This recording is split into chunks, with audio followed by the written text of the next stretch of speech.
आफ्नो दिदीबहिनी त लाँदा के हुन्छ तर अब बिहा गरिएको उनीहरूको बुढाले पनि त लानु सक्छ नि तिमीले चाहिँ किन लानु है अब त्यस्तो लाग्छ म चाहिँ आफ्नो खर्च किन गर्नु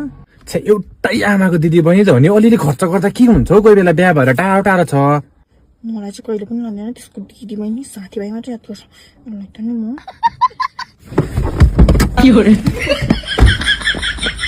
मसँग बस्नु मन छैन नि तँलाई जाने नै होइन जसरी पनि जोसँग भए पनि जाने नै होइन मार आइज पेल मलाई लु पेल पेल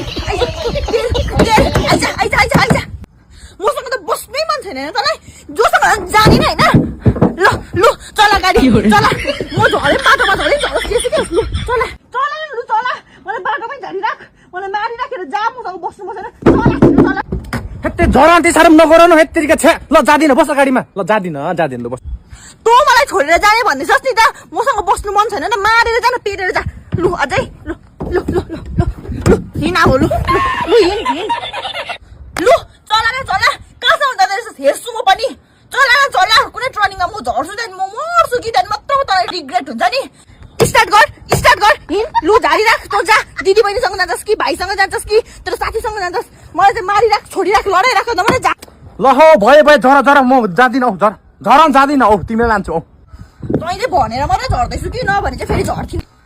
तैँले भनेर मात्रै झर्दैछु कि नभने चाहिँ फेरि झर्थिनँ नि म चाहिँ